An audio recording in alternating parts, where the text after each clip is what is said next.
What's going on, guys? Welcome to the video.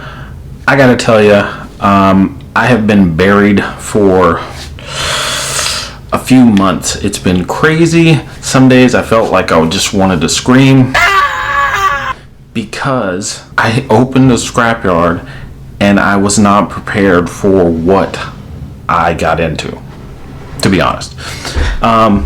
So if you follow the channel, you know that I make videos about my garbage business, my propane business, real estate, different things, and more recently, scrap metal. I've owned a garbage business for about 4 years now, and I was looking for an add-on because I didn't want to open another location, and I felt like I'd kind of saturated the area, and what I came up with was scrap metal. I saw an opportunity.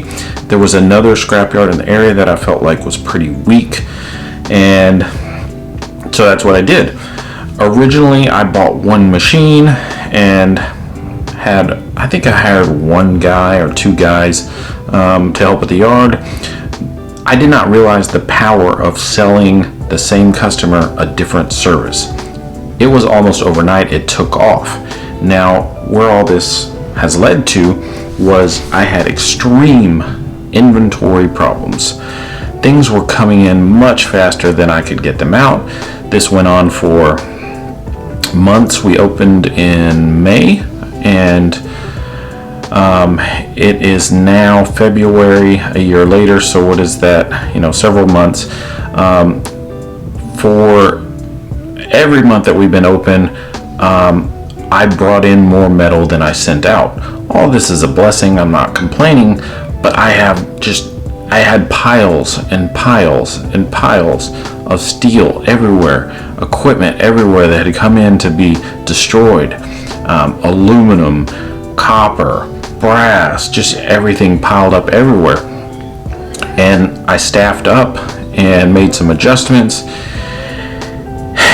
and it was painful. I'm not gonna lie. Financially, I don't know that most people could have bared the burden to hold all this inventory for months while you figure it out. So part of the video is just kind of a warning to people that, like, if you have a really great idea, sometimes people go broke because they had a good idea and they started the ball rolling and then they couldn't hold on. So happy to say, though, I'm fine. I'm not going to go broke or anything like that, but I had to rethink a lot of things. I had to staff up.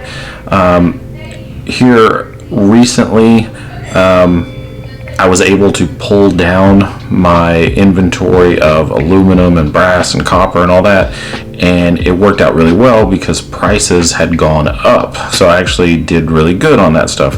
I am currently in the process of pulling down my steel inventory and done a really good job getting it down. Part of the problem is we had one truck hauling out. We now have two trucks hauling out. And another part of the problem was we have a big shear, and our shear went down for about a month, and while it was being repaired, we were just stacking more and more and more.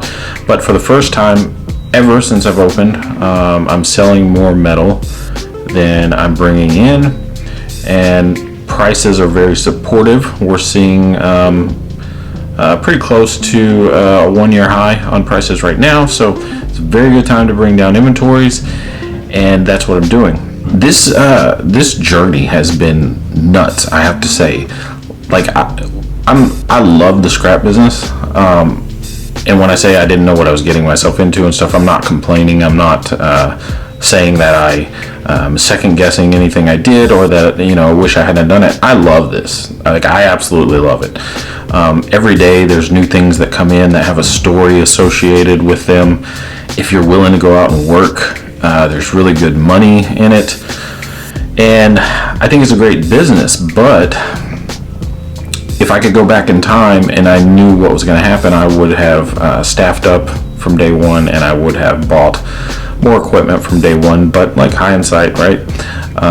Here I am today, probably have the biggest scrapyard in the area or close to it, and it's been amazing because this is like a 10-month journey or something like that, so it's just a huge blessing, and it's been great. But for a minute there, man, it was scary. I was starting to think, I don't know if this is going to work, because this metal just keeps coming in and I'm not getting it out fast enough. But that's part of being an entrepreneur, right? If it was easy, everybody would do it. And I think sometimes I make things look easy, and they're not. They're excruciating at times. But I think if you're able to bear that pain and make smart decisions and planning, on the other side, it looks really good. So I think that's where I'm at now. It's going to be really interesting to see the future and to see how things flow. My plan is, once I get inventories pulled down, to not really play markets, just kind of as things come in, process them and send them out.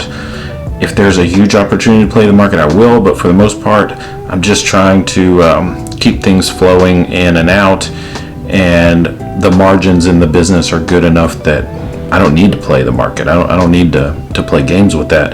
If I can just keep moving the product, then I think I'll make pretty good money doing that. So thanks for watching the video, guys, and see you soon in the next one.